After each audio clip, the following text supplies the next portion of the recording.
Olá, alunos do 5º ano da nossa rede municipal de ensino. Sejam bem-vindos a mais uma aula. Língua portuguesa e é uma sequência didática, uma continuação, né, Pro? Sim. A gente vai abordar hoje o tema Lendo Notícias. Vocês acompanharam com certeza a aula passada. Então já sabem, né? Fiquem atentos. A nossa aula de agora vai começar. Isso, pois é. Olha, a Carol é uma ótima apresentadora. Eu deveria ter perguntado para ela o que é notícia para ela. Porque já que a gente está tratando de notícias, né? Mais do que melhor é perguntar de fato a uma jornalista o que é que ela entende por notícias. Mas eu não quero dar spoiler não, viu? Mas mais na frente, nas nossas próximas aulas, a gente vai ter a oportunidade de perguntar a um jornalista o que é que ele entende por notícia. Mas vamos situar aqui, nós estamos na sequência didática Lendo Notícias do seu livro Nossa Rede, tá? Essa é a segunda aula. Então aproveita, se você está com o material Nossa Rede aí, pode abrir o seu livro. A nossa sequência está entre as páginas 119 e 138. Então vai acompanhando aí, tá bom? Olha, na aula anterior, nós começamos a entender o papel do jornal como portador de notícias, né? E olha que interessante, news, você consegue, tem o hábito de ver essa palavra em vários ambientes, em filmes estrangeiros. Na verdade, news é notícia em inglês. Olha que chique. Pois é, vamos entender melhor o que é uma notícia, apesar de já termos estudado ela em outras aulas, né? Notícia é um tipo de texto jornalístico. E como todo texto, para entender o seu tipo, ele tem umas características que são específicas. Vamos relembrar as características do texto de notícia. O texto de notícia, como eu já falei, é um texto informativo. Por quê? Porque ele tem o objetivo de passar para o leitor a informação de um fato, né? Algo que aconteceu. Então, ele vai descrever aquele fato para que a pessoa possa ler, possa entender e ter o conhecimento daquilo que aconteceu. E ele é vinculado nos meios de comunicação. Ele pode ser vinculado na internet, num site de notícias. Ele pode sim também estar no jornal, como a gente tem observado nas aulas anteriores, e ele pode ser falado, sim, no noticiário. Quando você liga a TV, está assistindo o jornal, a pessoa que está olhando para você lá na câmera, ela está lendo um texto num teleprompter. Então, aquele texto é falado, mas ele é um texto do gênero textual notícia. A linguagem apresentada no texto é uma linguagem formal. É um tipo de texto que não pode ter gírias. Ele precisa ser um texto muito bem organizado, de uma maneira que a pessoa, ao ler, entenda de maneira clara e objetiva o assunto que ele está tratando, certo? E ele apresenta umas características específicas na forma que ele é organizado no papel, vamos dizer assim. Ele apresenta sempre um título, né, que na maioria das vezes é o fato, né, que ele vai descrever ou narrar. Ele apresenta duas coisas interessantes que eu acho que você não tem lembrança, que é o lead e o olho da notícia. Antes eu achava que lead e olho da notícia eram a mesma coisa, mas aí eu fui estudar e vi que são coisas totalmente diferentes. Presta atenção. O olho da notícia é aquela parte que está escrita logo após o título. O título está lá de letras grandes e esse olho da notícia vai trazer um fato que o autor considera que é o mais importante sobre o que ele está relatando ali. Então, ele vai escrever com letras grandes também logo abaixo do título esse fato. E ali nós chamamos de olho da notícia. Ó, olho, ó, o que é mais importante. E o lead, gente, o lead é o primeiro parágrafo do texto. Mas olha como é importante para o leitor esse primeiro parágrafo. Sabe por quê? Porque imagina que você está pegando um livro para ler. Aí você começa a ler. Nas primeiras páginas você fala, que livro chato, vou largar ele para lá, quero mais não. O lead no tipo de texto de notícia é essa primeira parte que tem um contato direto com o leitor e que vai vender a reportagem. Tipo, eu vou ler, se o lead for bom, eu continuo lendo toda a notícia. Se o lead não me agradou, então eu vou considerar aquela notícia sem importância ou chata e vou deixar ela para lá. Então, os nossos escritores precisam caprichar no lead para que o leitor se interesse em ler toda a notícia, tá bom? E, por fim, uma das características é narrar ou descrever fatos reais, atuais e cotidianos. Então, a notícia ela vai estar lá quentinha, ela precisa estar fresquinha, algo que aconteceu há muito pouco tempo, para que você fique bem informado. Vamos acompanhar o desenrolar aí desses fatos. Incêndio na Chapada devastou quase 8.000 hectares do parque. O incêndio que atingiu a Chapada Diamantina, na região central da Bahia, em novembro, destruiu aproximadamente 8.000 hectares do Parque Nacional da Chapada Diamantina. O balanço foi divulgado nesta quarta-feira pelo parque. Os 7.909 hectares queimados equivalem a 5,20% da área total do parque, que tem ao todo 152.000 hectares. Nossa, bem grande. De acordo com César Gonçalves, chefe do parque, essa foi a terceira maior área queimada na história dos incêndios. Em 2015, foram queimados 15.000 hectares, 10% do parque. É muita coisa, disse o chefe.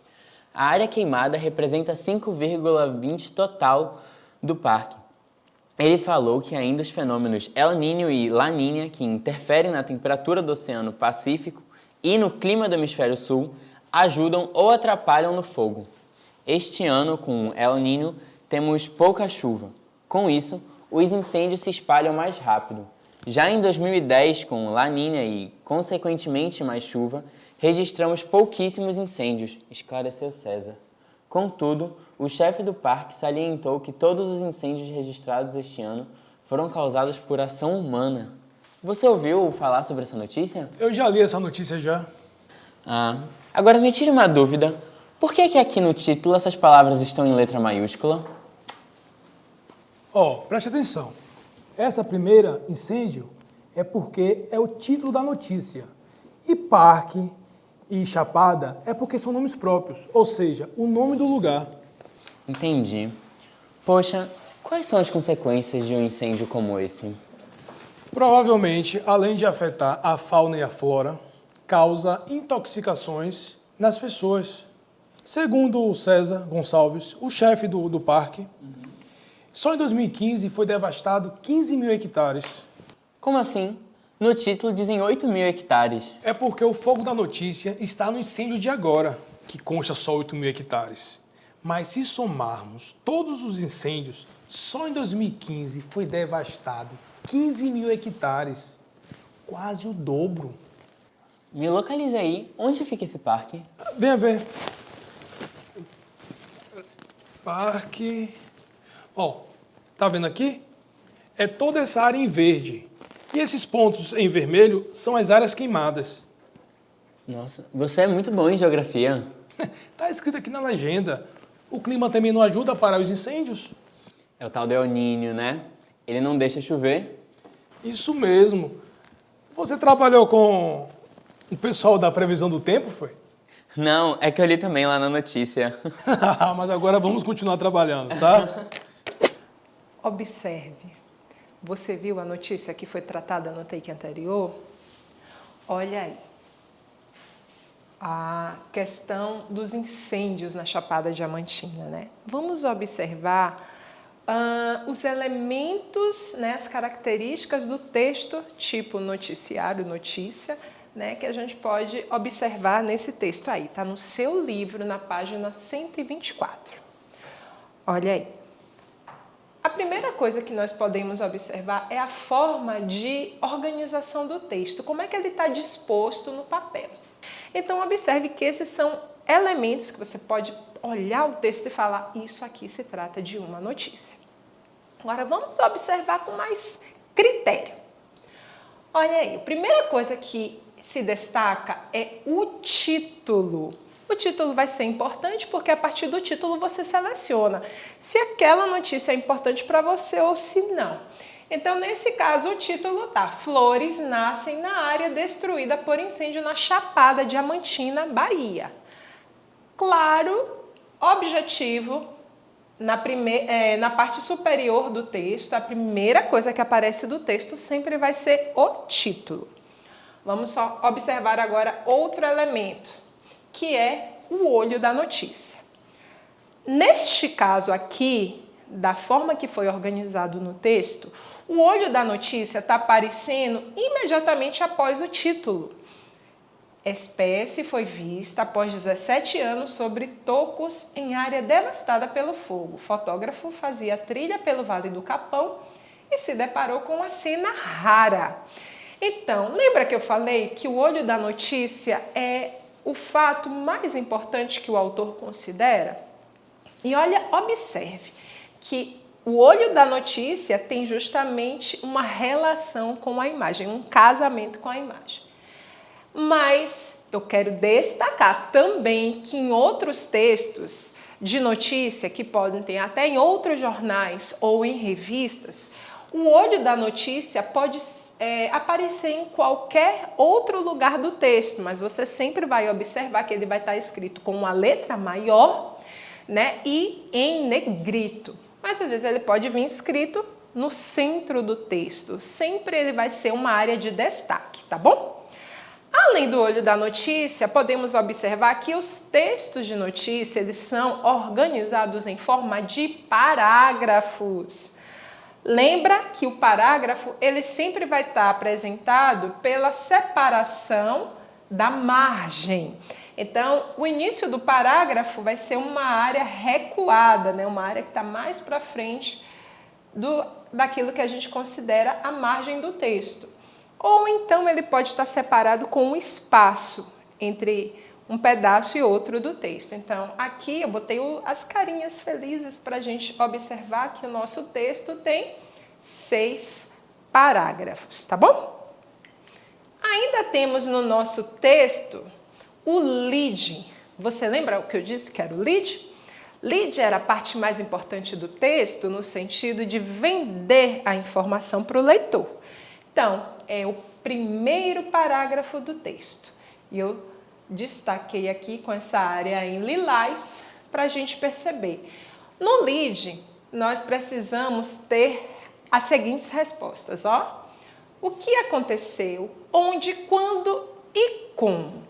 Vamos tentar ver se a gente consegue responder essas perguntas apenas lendo esse primeiro parágrafo? Uma flor típica da região do Parque Nacional da Chapada Diamantina, na Bahia, que não desabrochava havia 17 anos, voltou a florescer sobre tocos de árvores queimadas, numa área devastada por incêndio na Serra da Larguinha, entre os municípios de Palmeira e Lençóis. Então, o que aconteceu? Uma flor rara desabrochou, onde, olha aí, na Serra da Larguinha, entre os municípios de Palmeira e Lençóis. Agora, né? E já tinha 17 anos que ela não desabrochava, né? Ela não florescia. E como? Essa informação está meio dissolvida aí, porque não faz sentido a gente perguntar como a flor desabrochou, né? No sentido de desabrochar, mas você percebe que essas perguntas, elas podem sim ser respondidas apenas na leitura desse primeiro parágrafo. E esse é o nosso lead. Você já acompanhou como é que uma notícia ela acontece? Você vai ter a oportunidade agora, nas próximas sequências, de entender como é que apenas um fato que ocorreu no nosso dia a dia se transforma numa notícia. Acompanha aí a gente nessa viagem.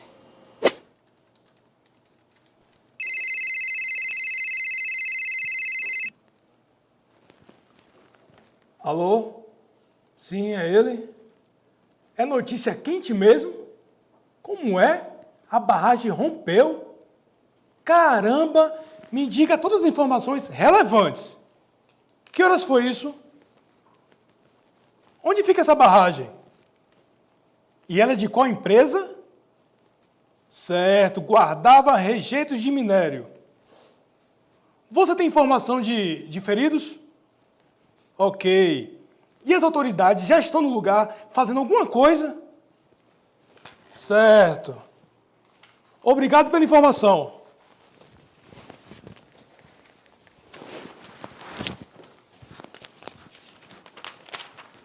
Vocês acompanharam aí, né? Essa questão dos rejeitos de minério é algo muito, muito sério. Vamos acompanhar aqui a leitura dessa notícia para você entender do que se trata.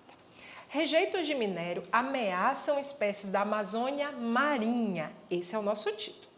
Lama tóxica vai afetar peixes e a fauna no litoral, atingindo 10 mil quilômetros quadrados. Região tem alta concentração de corais. Esse é o nosso olho da notícia. Luiz Ribeiro é a pessoa que escreveu a notícia. A poluição por metais pesados verificada em análises laboratoriais de amostra de água do Rio Doce, após a contaminação por toneladas de lama que vazaram das barragens e rejeitos que se romperam em Mariana, vai acarretar sérios danos à biodiversidade, contaminando peixes e alimentos produzidos na região, apontam especialistas. Então, observe que esses minérios que foram depositados no rio, eles vão contaminar toda a biodiversidade que está na região. O pior, né? Os efeitos da catástrofe chegarão também até o Oceano Atlântico, onde deságua o rio, no caso o Rio Doce, gerando um desastre internacional. É o que avalia o biólogo e pesquisador André Huschke, diretor da Estação Biológica Marinha Augusto Huschke, em Aracruz, no Espírito Santo, uma das instituições de pesquisa ambiental mais antigas do país. Então, observe que esse desastre que aconteceu não vai ficar só naquela região onde a lama foi derramada. Ele vai chegar até o Oceano Atlântico, que vai ser algo que vai contaminar outras áreas. Então, não é algo só nacional, vai ser algo internacional. O impacto na região marinha vai ser dezenas de vezes maior do que o que está ocorrendo ao longo do Rio Doce. O desastre no mar é crime internacional.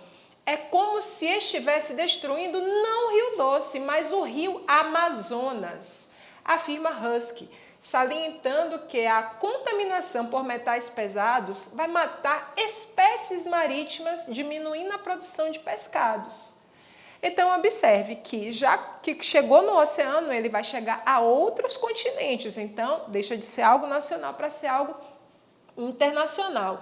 E apesar do Rio Doce estar tão distante do Rio Amazonas, a questão da contaminação no Oceano Atlântico é como se estivesse interligando os rios e acaba também contaminando o Rio Amazonas. E diminuindo não, ele vai matando, né, as espécies marinhas com a contaminação e acaba interferindo também na questão da pesca. Continuando. Os rejeitos devem chegar ao mar até meados desta semana, depois de percorrer mais de 853 quilômetros. Ontem, a lama atingiu a cidade de Baixo Guandu, no Espírito Santo. O nível de turbidez estava entre 10 mil e 50 mil NTU, que é a unidade que mede, né, a questão da cor da água. Turvação é a cor da água, se ela está clara ou se ela está mais escura, né, por conta da lama. De acordo com o Serviço Geológico do Brasil, a intensidade considerada normal é de 100 NTU. Então, observe que o normal é 100 e, segundo analisaram, estava em 50 mil, entre 10 e 50 mil. Olha como estava escura a água. Então, basicamente, não era água, era lama, né? Huschke explica que os rejeitos atingirão um importante ecossistema em uma área de reprodução marinha que se estende por cerca de 10 mil quilômetros quadrados, próximos da foz do Rio Doce. Muitas espécies como baleias, marlins e tubarões, além de tartarugas, buscam aquela área para se reproduzir, tendo o Rio Doce como fornecedor de nutrientes. O litoral do Espírito Santo é a Amazônia marinha do mundo. A região conta com uma grande biodiversidade que ajuda a processar a energia solar e filtra 15% do gás carbônico do planeta.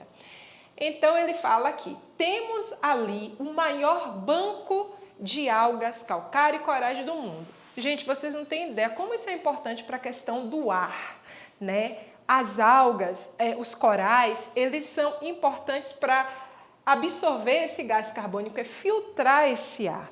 Então, quando a lama chegou lá, afetou todo o ecossistema, que inclusive vai, por conta disso, vai piorar a qualidade do ar, segundo o que o pesquisador está dizendo aqui. O pesquisador Augusto Husky acrescenta que se o ecossistema morrer, pode haver significativo aumento da temperatura do planeta. Então pense que não é só um rejeito simples, né? É um rejeito que caiu naquele rio, que devastou aquele lugar, mas que vai acarretar em efeitos para todo o planeta. Ele ainda observa que, além de peixes e outras espécies da fauna marinha, serão afetadas e avalia que os efeitos da poluição poderão ser sentidos durante séculos. Se retirarem a lama do fundo do rio, os danos vão demorar 100 anos. Eu vou ficar velhinha e não vai estar recuperado ainda, gente. Se não, o meio ambiente vai demorar 1.500 anos para voltar ao que era antes da tragédia. Então, nem meu tataraneto vai conseguir alcançar. Estamos acabando o texto. Respira aí, vamos continuar. A presença elevada de materiais pesados no Rio Doce foi constatada em análise feita pelo Serviço Autônomo de Água e Esgoto, de Baixo Gandu, no Espírito Santo. O estado de Minas recebeu cópia do laudo. Olha, presta atenção nessa informação. O estado de Minas recebeu cópia do laudo que aponta a contaminação por arsênio em 263 vezes acima do permitido. Arsênio é um material tóxico, gente. Então, observe que está elevadíssimo o grau de arsênio na água, então a água fica imprópria para o consumo. Agora, observe que, quando ele diz que o estado de Minas ele recebeu cópia de um laudo, às vezes essa informação pode ser uma pegadinha, porque se a gente for pensar de tudo que está escrito aqui, a informação relevante não é a cópia do laudo, mas sim que há contaminação na água por arsênio, tá bom? Se ligue nisso. E além de arsênio, ainda tem chumbo, manganês, alumínio, bário e cromo. Isso contraria a alegação da Samarco, que é a empresa responsável pela barragem, né? A Samarco está dizendo que não, que a lama não é tóxica. E a presença de metais pesados também foi constatada em análise pelo Instituto Mineiro de Gestão das Águas. Então, observe que a empresa está dizendo que não, mas tudo está apontando para que a água do rio está totalmente contaminada. E aí ele ainda vai falar dos alimentos, porque o biólogo Ricardo Mota Pinto Coelho analisou e viu que, e alerta para a questão da destruição da vida no Rio Doce. Ele vê o risco da contaminação de alimentos. Isso pode gerar um problema de saúde pública, segundo ele. A partir do momento em que as pessoas se alimentarem de peixes ou de produtos de hortas cultivadas em áreas próximas ao rio, que também são sujeitas à contaminação. Então, se você está usando água contaminada, aquele produto que você está regando, aquela planta, ela vai ficar contaminada também. Os peixes que estão no rio, os que sobreviveram, né, gente? Porque a grande maioria morreu. Ele também vai estar contaminado. Então, quem comer daquele peixe, ó, vai também receber contaminação. Mas desse texto enorme, de tudo que foi lido, observe que a gente pode retirar algumas informações relevantes. Vamos ver, dessas 4 opções aqui, o que é uma informação relevante? É aquela que tem a ver diretamente com a notícia, que não que tem ligação direta. Eu vou falar só isso para não dar muito spoiler. Vamos lá, nessa amarelinha aqui diz: a contaminação por metais pesados vai matar espécies marítimas, diminuindo a produção de pescados. Essa informação é relevante? Tem a ver diretamente com a questão dos rejeitos caírem no rio? Guarda aí no seu coração para ver se você está certo ou está errado. Se o ecossistema morrer, pode haver significativo aumento na temperatura do planeta. Essa informação estava no texto que ele falou lá. E ela é relevante quando a gente está falando da destruição de um rio, a questão do depósito de rejeito de minério. Essa informação é relevante? Guarda aí também. Olha essa azul. O estado de Minas Gerais recebeu cópia do laudo. Essa informação é relevante? Tem a ver diretamente com a questão do rejeito ser depositado no rio? Guarda no seu coração. E, por fim, isso pode gerar um problema de saúde pública a partir do momento em que as pessoas que se alimentarem de peixes ou produtos de hortas cultivadas em áreas próximas do rio. Essa informação também é relevante? De tudo que está aí, eu creio que a maioria é relevante. Só uma não é. Qual é que você acha que é? Será que você acertou? Olha aí, todas são, com exceção da azul. Eu dei um spoiler, né? O estado de Minas recebeu cópia do laudo. É uma informação, está no texto, porém ela não é relevante. Acompanha aí no próximo take. Tá fazendo o quê aí? Tá jogando de novo, é? Que jogando? Tô lendo sobre um acidente, o maior acidente da história. Sobre o quê? Que acidente foi esse? O de Mariana, você não tá sabendo? Deixa eu ler para você. A tragédia de Mariana é o pior acidente da história mundial em volume de rejeitos de mineração. Os 62 milhões de metros cúbicos de lama são 2,5 vezes a mais que o segundo pior desastre do setor em 2014 na mina canadense de Mount Polley. Isso é uma entrevista? Quem é o entrevistado? Marcos Freitas, do Instituto de Mudanças Globais. E o entrevistador, por acaso, é alguém conhecido? Pelo que eu estou vendo aqui na notícia, deve ser algum repórter do jornal, porque não aparece o nome do entrevistador, só as perguntas. Peraí, deixa eu ver se eu entendi.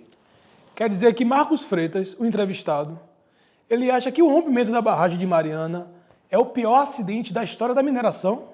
O pior e o maior. Muito sério isso.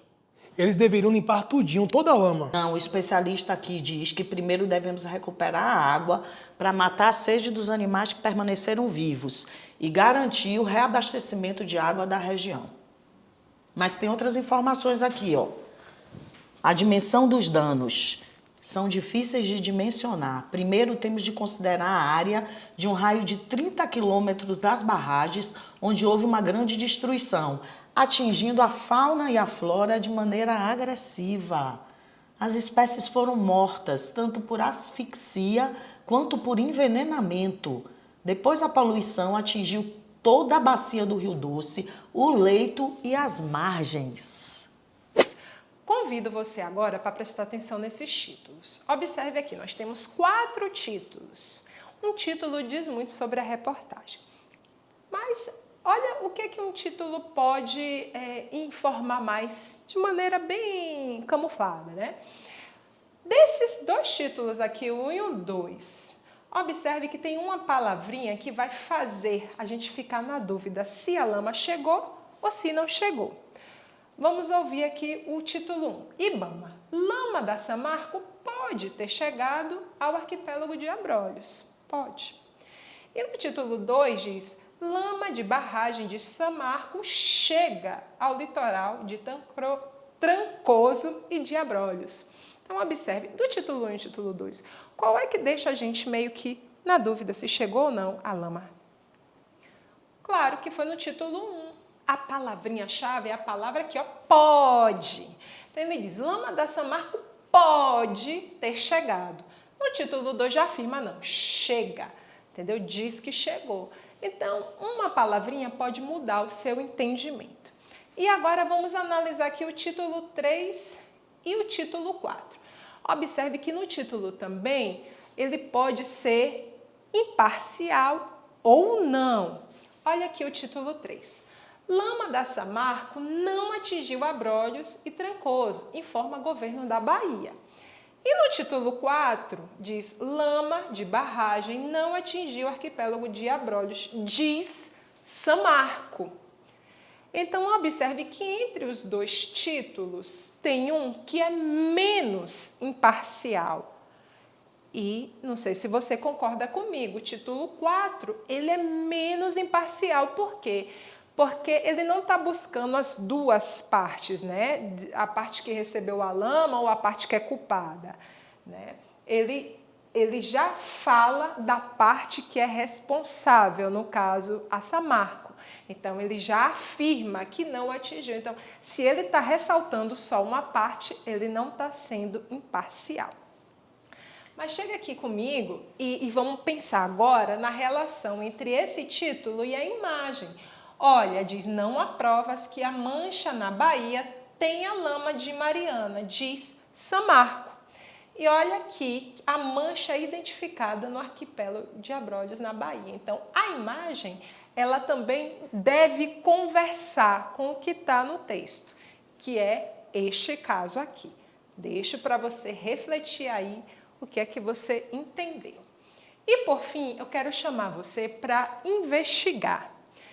Olha aqui, eu tirei essa foto aqui na internet da área que foi devastada pela lama, né? Com a ruptura da barragem. Você já ouviu falar alguma coisa mais sobre isso? Então eu convido você, nosso detetive aqui, seja repórter, seja jornalista, um bom jornalista, investiga. Então vem comigo aqui investigar. Beijo para você e até a nossa próxima aula.